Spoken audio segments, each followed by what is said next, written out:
Friends, welcome back. तो friends, अभी का वीडियो है, न्यूज़ है। 75 सालों में पहली बार भारत बनाएगा खुद का नया संगठन। दुनिया के उड़े होश। अच्छी बात है, बनाना चाहिए, काफी बनाना चाहिए एक्चुअली। मुझे तो लग रहा है, हम तो कह रहे थे कि जो यूएन है वो भी इतना अच्छा काम नहीं करा, उस टाइप का अपना ही कुछ बना के जो स्ट्रोंगर हो उससे भी। नहीं, संगठन मतलब आप इंडिया बनाता है, कुछ होंगे भी इंडिया के, हाँ। मगर जैसे एससीओ है, एससीओ में बहुत लोग काफ़ी खुश हो रहे थे कि नेक्स्ट ईयर इंडिया होस्ट करेगा, बट एससीओ इंडिया ने नहीं फाउंड किया। वो तो है।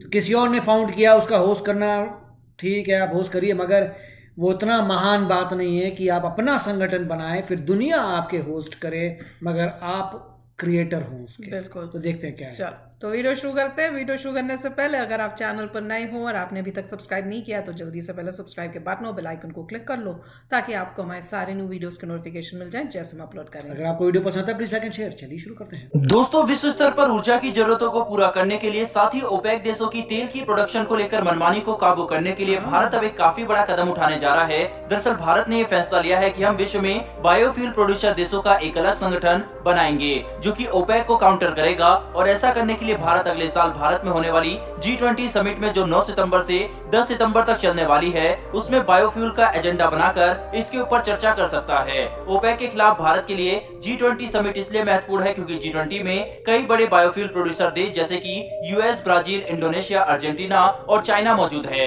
इसके अलावा भारत ने ओपेक को काउंटर करने वाली इस बायोफ्यूल प्रोड्यूसिंग देशों का संगठन बनाने के लिए G20 को ही इसलिए चुना है क्योंकि भारत इस साल दिसंबर में G20 का प्रेसिडेंट बन जाएगा। वहीं इसीलिए अगले साल होने वाली G20 की समिट में भारत का प्रभाव काफी ज्यादा होगा और इसीलिए भारत ने सही समय को देखते हुए सही कदम उठाना शुरू कर दिया है। ये संगठन बायोफ्यूल के क्षेत्र में टेक्नोलॉजी और जानकारी का विस्तार करेगा, वहीं पर व्यापार को बढ़ावा भी देगा। यानी कि इस संगठन के जरिए लगभग हर देश जो कि इसका हिस्सा होगा वह एक दूसरे के साथ अपनी साझेदारी बढ़ाएंगे ताकि बायोफ्यूल को बनाने के लिए ज्यादा उन्नत तकनीक और जानकारी का विस्तार किया जा सके, जिससे हर देश अपनी निर्भरता तेल के ऊपर समय के साथ कम कर सकेगा। ये संगठन बायोफ्यूल के क्षेत्र में 1G, 2G और 3G हर तरह के बायोफ्यूल के ऊपर काम करने वाला है, जो कि संगठन की क्षमता को कहीं ज्यादा बढ़ा देगा। साथ ही इससे तकनीक और टेक्नोलॉजी का विस्तार भी काफी तेजी से किया जा सकेगा। दोस्तों, पहली पीढ़ी के बायोफ्यूल को सुगर स्टार, कॉर्न व्हीट और ब्रोकन राइस जैसे पदार्थों से बनाया जाता है, यानी कि इसे बनाने के लिए खाद्य पदार्थ का इस्तेमाल होता है। इसके अलावा दूसरी पीढ़ी का बायोफ्यूल को बनाने के लिए किसी भी खाद्य पदार्थ का इस्तेमाल नहीं किया जाता, बल्कि पौधों और जानवरों के वेस्ट का इस्तेमाल किया जाता है, जो कि पहली पीढ़ी के बायोफ्यूल के मुकाबले ज्यादा अच्छा ऑप्शन है। साथ ही तीसरी पीढ़ी के बायोफ्यूल को बनाने के लिए ना तो किसी खाद्य पदार्थ का इस्तेमाल होता है और ना ही किसी पौधे या जानवर की, बल्कि तीसरी पीढ़ी के बायोफ्यूल को बनाने के लिए हम लोग अलगई, बैक्टीरिया और कई अलग अलग तरीके के माइक्रो ऑर्गेनिज्म का इस्तेमाल करते हैं, जिससे खाद्य पदार्थ की बर्बादी भी नहीं होती और किसी पेड़ या जानवर को भी नुकसान नहीं पहुंचाना पड़ता।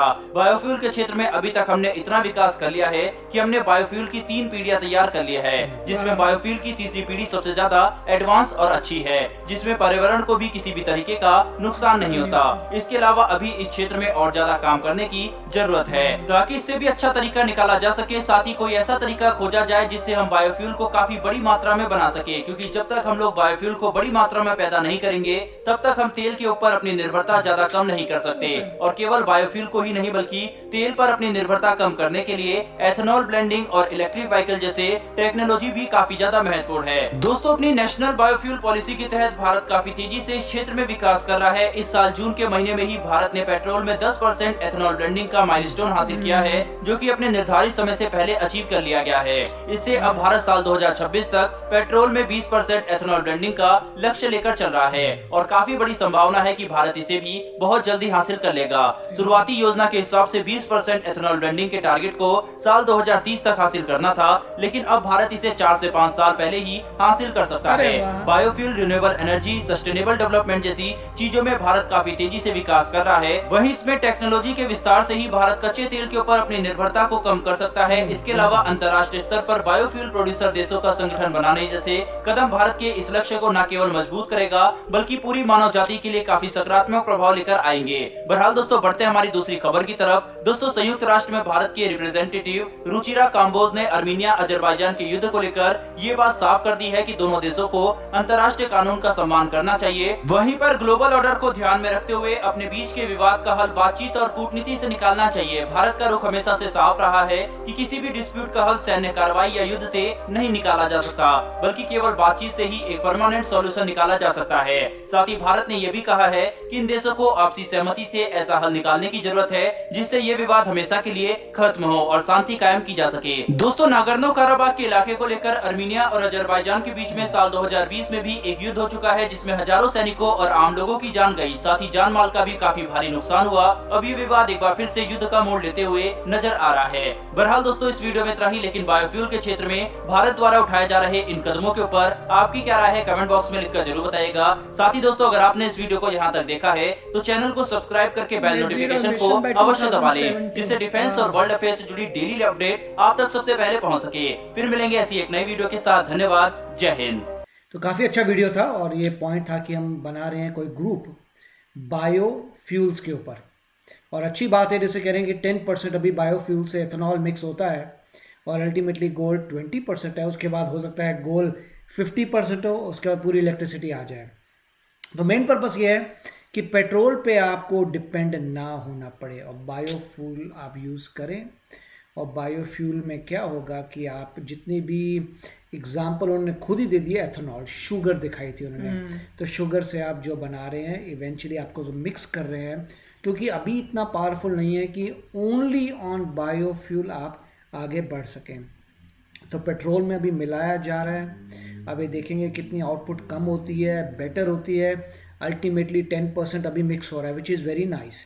और मोस्टली बहुत सारे देशों में इंक्लूडिंग यूएस में एथेनॉल ऑलरेडी मिक्स होता है। पेट्रोल पंप में जाते हैं, सामने लिखा होता है इतने परसेंट, जो अप टू 10% एथेनॉल।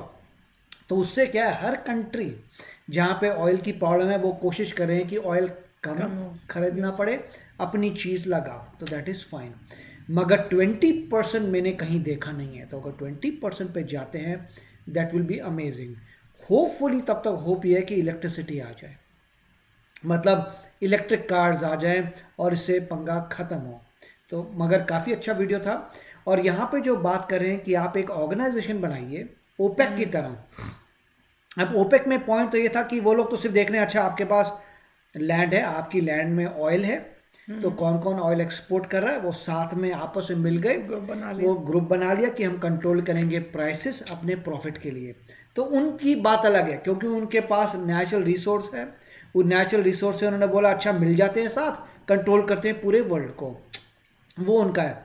इंडिया ये नहीं कह रहा कि तुम जिसके पास बायोफ्यूल है, वो कह रहे हैं जो जो अभी बायोफ्यूल में इंटरेस्ट ले रहा है उनका एक ग्रुप बनाएंगे, उनसे कोलैबोरेट करेंगे, देखने के लिए कैसे बेटर कर सकते हैं, एडवांस करें। कल को अगली बार कोई और बोलता है कि हम भी बनाना चाहते हैं शुगर केन से, आप बनाइए, या हम कोई और कॉर्न से बनाना चाहते हैं, ओके कॉर्न से बनाइए आप। तो वो प्रमोट कर रहे हैं उन लोगों को जिनको देशों को नज़र आ रहा है कि हम कब तक पेट्रोल खरीदते रहेंगे, बेटर है कि बायोफ्यूल स्टार्ट कर दें जिससे भला हो। बिल्कुल। और मेरा बताओ, मैं एक एंडिंग क्या करूँगी, मैं कहूँगी बायोफ्यूल की एडवांसमेंट करके फ्यूल ऐसा फ्यूल बना के जो कंट्रीज जिनके पास तेल है उनको फूल बनाया जाए। तो FUEL से यूज़ करके बायोफ्यूल, FUEL यूज़ करके हम बनाएंगे उनको FOOL ठीक है, बनेंगे इलेक्ट्रिसिटी से भी बन जाएंगे और बायोफ्यूल से भी बन जाएंगे। चल तो चलते हैं, मिलेंगे नेक्स्ट वीडियो में बहुत ही जल्द। Till then take care and bye bye. तो अगर आप मेरे इस चैनल पे नए हो तो जल्दी से सब्सक्राइब के बटन को हिट करो और बेल आइकन को क्लिक करो, ताकि आपको मेरा जब नया वीडियो मैं लगाऊं आपको उसके बारे में जल्दी से पता चल जाए।